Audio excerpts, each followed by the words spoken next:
मेरे प्यारे डरपोक दोस्तों, अगर आपने ये आवाज सुनी है तो समझ लीजिए, अब डर आपसे दूर नहीं रहेगा।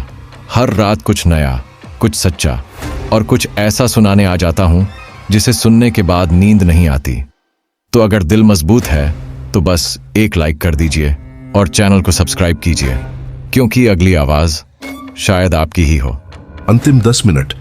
जब तक मैंने वो देखा था तब तक बहुत देर हो चुकी थी। ये कहानी सुनाने से पहले मैं आपसे एक वादा चाहता हूं, कभी अकेले में इसे न पढ़ना, कभी रात में इसे न पढ़ना, और अगर आपके आसपास कोई शीशा है तो उसे ढक देना, क्योंकि जो कुछ मैंने देखा वो शायद आपको भी देख रहा है। मेरा नाम आदित्य है और मैं दिल्ली के एक छोटे से अपार्टमेंट में अकेला रहता हूं। 3 महीने पहले तक मेरी जिंदगी बिल्कुल सामान्य थी, ऑफिस, दोस्त, फिल्में। पर फिर वो रात आई जिसने सब कुछ बदल दिया। ये सब शुरू हुआ उस शाम से जब मैं ऑफिस से लेट निकला। देर रात का समय था और मेट्रो बंद हो चुकी थी।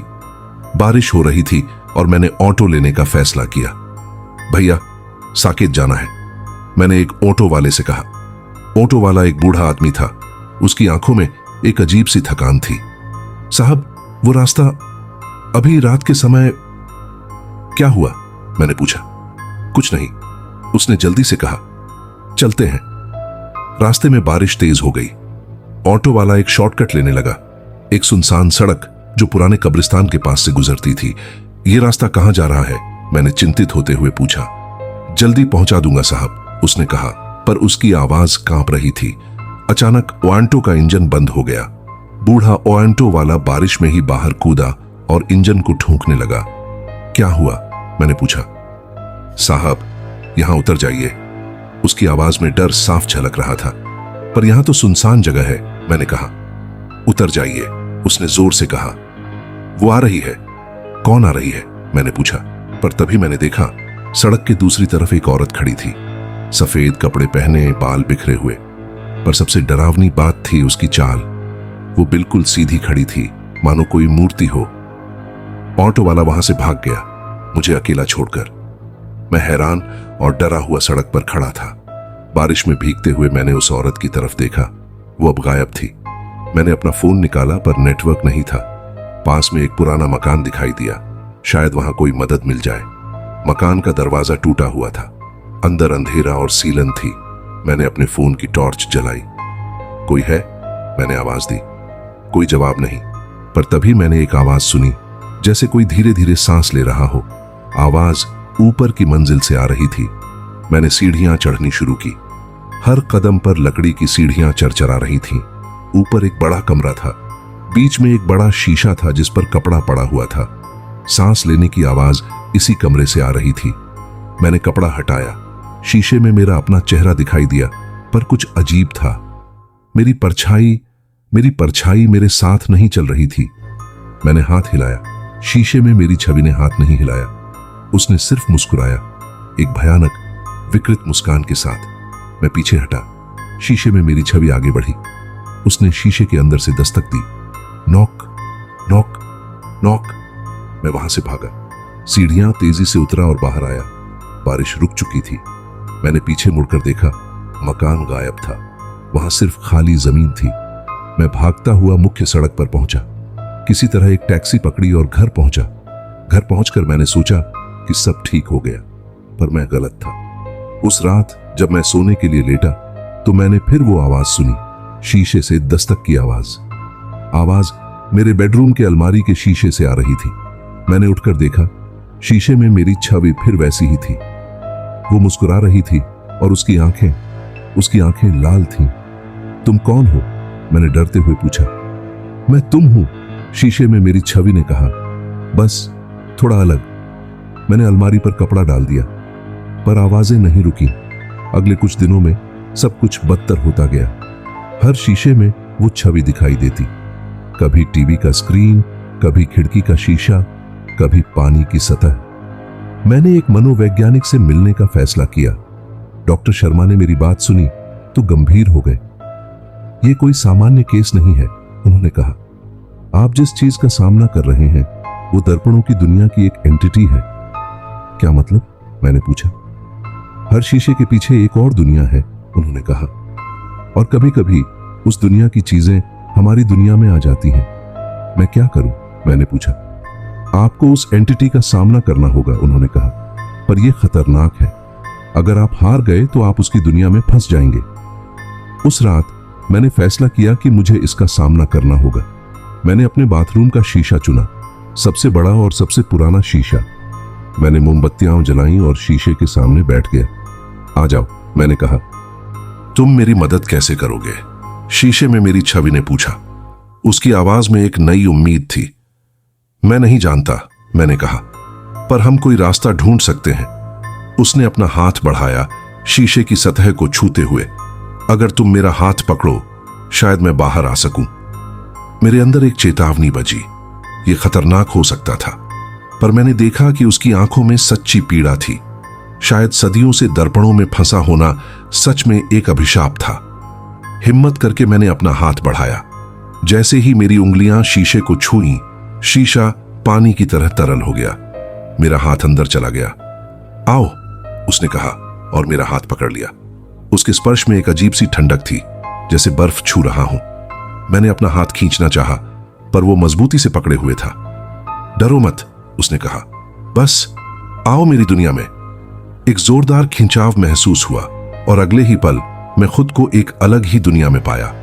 वो दर्पणों की दुनिया थी। सब कुछ उल्टा था। रंग उदास और धुंधले थे। हवा में एक अजीब सी स्थिरता थी, जैसे समय यहां रुक गया हो। दूर दूर तक शीशे ही शीशे थे। हर कोण से मेरा ही प्रतिबिंब दिखाई दे रहा था। यहां आपका स्वागत है, उस एंटिटी ने कहा। अब वो मेरे सामने खड़ा था, अब शीशे में नहीं। और हैरानी की बात, वो अब मेरे जैसा नहीं दिखता था। उसका अपना एक रूप था, लंबा, पतला, चेहरा धुंधला सा।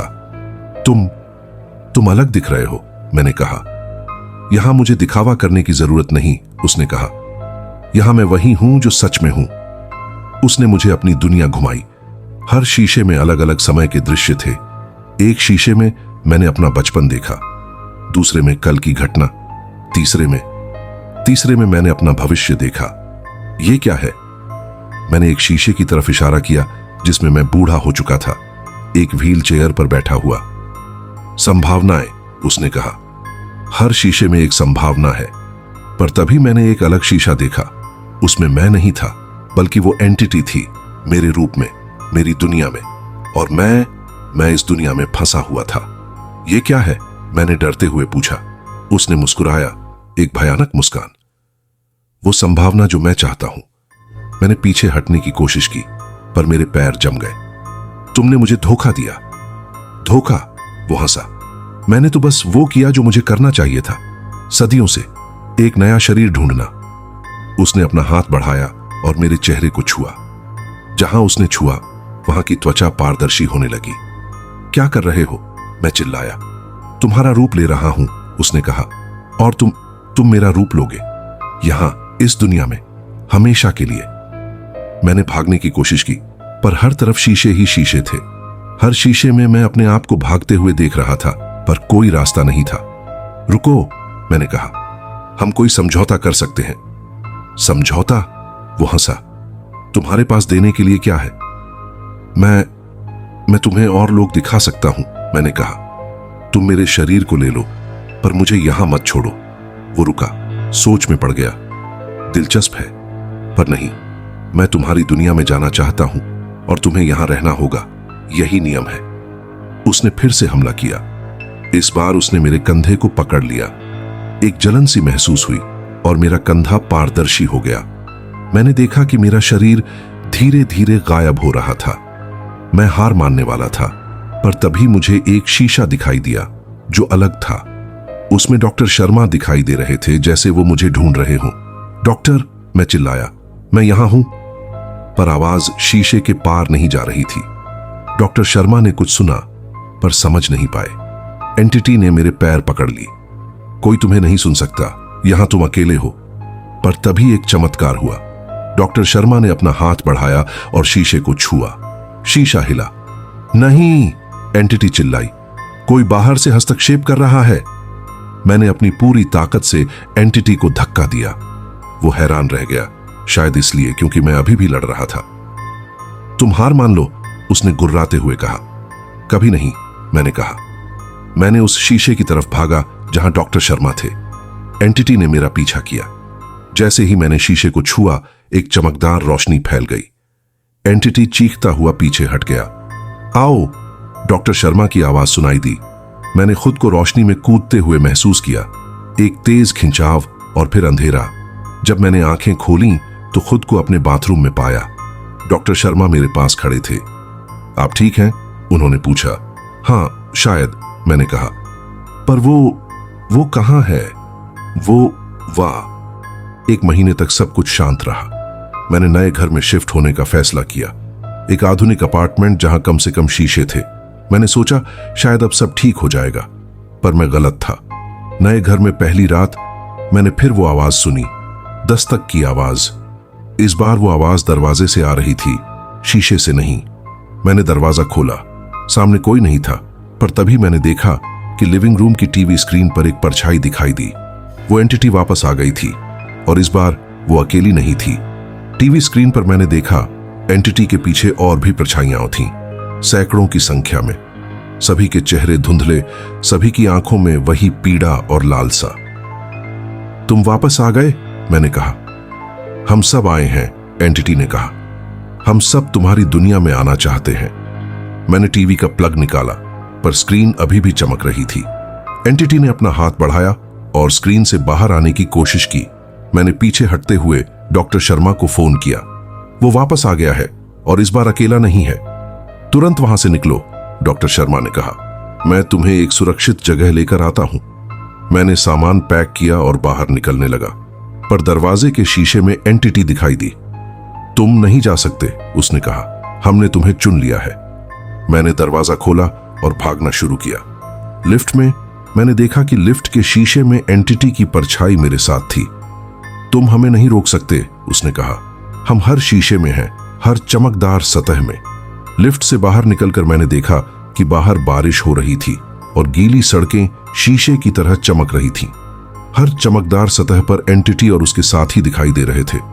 डॉक्टर शर्मा की कार सामने आई। मैं अंदर बैठ गया। क्या हुआ? उन्होंने पूछा। वो हर जगह है, मैंने कहा। सब जगह। डॉक्टर शर्मा ने गाड़ी चलाई। मैं तुम्हें एक विशेष जगह लेकर जा रहा हूं, एक ऐसी जगह जहां कोई शीशा नहीं है। हम शहर से बाहर एक पुराने भवन में पहुंचे। वहां कोई खिड़कियां नहीं थीं, कोई शीशे नहीं थे, सिर्फ पत्थर की दीवारें। यहां तुम सुरक्षित हो, डॉक्टर शर्मा ने कहा। पर तभी हमने एक आवाज सुनी, दीवारों से खरोंचने की आवाज। वो यहां भी है, मैंने डरते हुए कहा। नहीं, डॉक्टर शर्मा ने कहा, यह कुछ और है। दीवार पर एक दरार आई और उसमें से एक हाथ बाहर आया, एंटिटी का हाथ। तुम्हें कोई जगह नहीं बचा सकती, एंटिटी की आवाज आई। हम हर जगह पहुंच सकते हैं। डॉक्टर शर्मा ने एक विशेष दवा निकाली। ये एक रसायन है जो शीशे को अस्थायी रूप से निष्क्रिय कर देता है। उन्होंने दवा का छिड़काव किया और एंटिटी का हाथ गायब हो गया। पर यह स्थायी समाधान नहीं है, डॉक्टर शर्मा ने कहा। हमें एक स्थायी समाधान ढूंढना होगा। उन्होंने मुझे बताया कि एंटिटी को हमेशा के लिए रोकने का एक ही तरीका है, उसे वापस उसकी दुनिया में भेजना और दरवाजा हमेशा के लिए बंद करना। पर वो कैसे पॉसिबल है? मैंने पूछा। हमें एक विशेष अनुष्ठान करना होगा, उन्होंने कहा। एक ऐसा अनुष्ठान जो दर्पणों के दरवाजे को हमेशा के लिए बंद कर दे। उस रात हमने अनुष्ठान की तैयारी शुरू की। डॉक्टर शर्मा ने विशेष मोमबत्तियां जलाईं और एक विशेष मंत्र लिखा। तुम्हें एंटिटी को वापस बुलाना होगा, उन्होंने कहा, और जब वो आए तो हमें उसे वापस भेजना होगा। मैंने हां कहा, पर मेरा दिल धड़क रहा था। क्या मैं ऐसा कर पाऊंगा? हमने अनुष्ठान शुरू किया। डॉक्टर शर्मा ने मंत्र पढ़ा और मैंने एंटिटी को बुलाया। आओ, मैंने कहा, मैं तुम्हें वही दूंगा जो तुम चाहते हो। कुछ देर बाद हवा ठंडी हो गई। एंटिटी प्रकट हुई और इस बार वो अकेली नहीं थी, उसके साथ सैकड़ों एंटिटीज थीं। तुमने हमें बुलाया, एंटिटी ने कहा। अब हमें वो दो जो तुमने वादा किया था। मैं तुम्हें स्वतंत्रता दूंगा, मैंने कहा, पर इसके लिए तुम्हें एक बलिदान देना होगा। क्या बलिदान? एंटिटी ने पूछा। तुम्हारी शक्ति, मैंने कहा।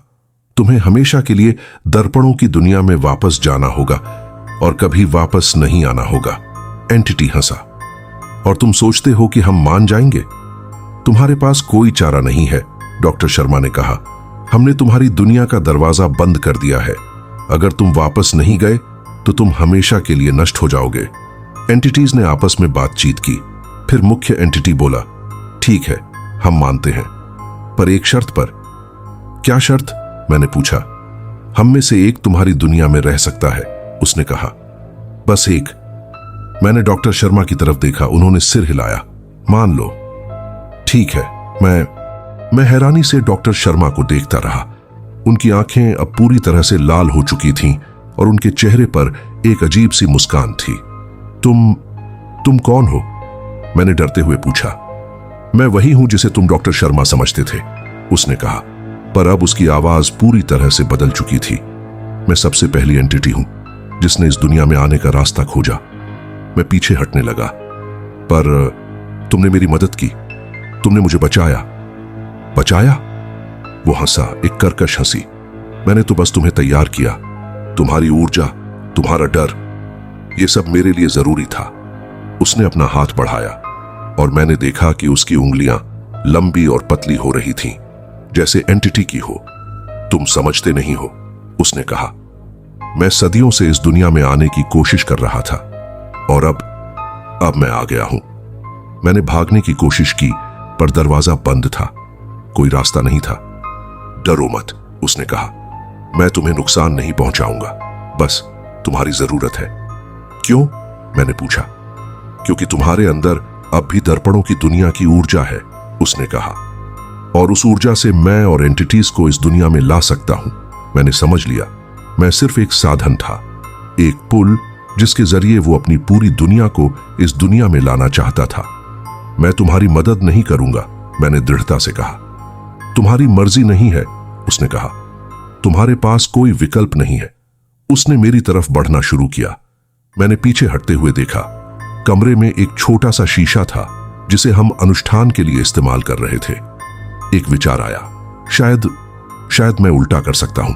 अगर वो मेरी ऊर्जा का इस्तेमाल कर सकता है तो शायद मैं भी उसकी ऊर्जा का इस्तेमाल कर सकता हूं। मैंने शीशे की तरफ भागा। एंटिटी ने मेरा पीछा किया। रुको, वो चिल्लाया। मैंने शीशा उठाया और एंटिटी की तरफ मोड़ दिया। तुम वापस जाओ। शीशे में एंटिटी का प्रतिबिंब दिखाई दिया, पर इस बार वो अलग था। शीशे में एंटिटी एक सामान्य इंसान की तरह दिख रहा था, असली डॉक्टर शर्मा। मदद करो, शीशे से आवाज आई। उसने मुझे कैद कर लिया है। असली डॉक्टर शर्मा शीशे में फंसे हुए थे। डॉक्टर, मैंने कहा, मैं आपको बचाऊंगा। पर तभी एंटिटी ने मेरा हाथ पकड़ लिया। नहीं, तुम ऐसा नहीं कर सकते। एक संघर्ष शुरू हुआ। मैंने शीशे को एंटिटी की तरफ बनाए रखने की कोशिश की, जबकि एंटिटी उसे छीनना चाहता था। तभी मैंने एक विचार आया, अगर मैं शीशे को तोड़ दूं तो शायद एंटिटी की शक्ति कम हो जाए। मैंने जोर से शीशे को जमीन पर पटक दिया। शीशा टूट गया और एंटिटी चीखता हुआ पीछे हट गया। तुमने क्या किया? वो चिल्लाया। मैंने तुम्हारा पुल तोड़ दिया, मैंने कहा। पर तभी टूटे हुए शीशे के हर टुकड़े से एक एंटिटी निकल कर आई। सैकड़ों एंटिटीज, सभी अलग अलग रूपों में। नहीं, मैं चिल्लाया। मैंने क्या कर दिया? मुख्य एंटिटी हंसा। धन्यवाद, तुमने मुझे और एंटिटीज को आजाद कर दिया। मैंने देखा कि टूटे हुए शीशे के टुकड़े हवा में तैरने लगे थे और हर टुकड़े से एक एंटिटी निकल रही थी। कमरा एंटिटीज से भर गया। अब मुख्य एंटिटी ने कहा, हम इस दुनिया को अपना बनाएंगे। मैं हार मानने वाला था, पर तभी मुझे टूटे हुए शीशे के बीच में एक चीज दिखाई दी, एक छोटा सा क्रिस्टल जो चमक रहा था। वो क्या है? मैंने पूछा। मुख्य एंटिटी की आंखें चौड़ी हो गईं। नहीं, उसे मत छुओ। पर मैंने क्रिस्टल को उठा लिया। जैसे ही मैंने उसे छुआ, एक तेज रोशनी फैल गई। ये दर्पणों की दुनिया का हृदय है, एक आवाज सुनाई दी। ये असली डॉक्टर शर्मा की आवाज थी, जो अब शीशे के टुकड़ों में से आ रही थी। इसे तोड़ो और सभी एंटिटीज नष्ट हो जाएंगी। मैंने क्रिस्टल को जमीन पर पटक दिया। क्रिस्टल टूट गया और एक भयानक चीख सुनाई दी। सभी एंटिटीज मुख्य एंटिटी सहित धुएं में बदलकर गायब होने लगी। नहीं, मुख्य एंटिटी चिल्लाया, हम इतने करीब थे। और फिर वो भी गायब हो गया। कमरा शांत हो गया। सिर्फ टूटा हुआ शीशा और क्रिस्टल के टुकड़े पड़े थे। तभी दरवाजा खुला और असली डॉक्टर शर्मा अंदर आए। वो सामान्य थे, उनकी आंखें सामान्य थीं। क्या हुआ? उन्होंने पूछा। मैंने सारी कहानी सुनाई। डॉक्टर शर्मा ने गंभीर होकर सुना। तुमने बहुत बड़ा जोखिम उठाया, उन्होंने कहा, पर तुमने सही किया। पर एंटिटीज, क्या वो सच में नष्ट हो गईं? मैंने पूछा। हाँ, उन्होंने कहा, पर दर्पणों की दुनिया अभी भी एग्जिस्ट करती है और कभी कभी कोई नई एंटिटी जन्म ले सकती है। उस दिन के बाद मैंने सभी शीशे अपने जीवन से हटा दिए। मैं एक ऐसे घर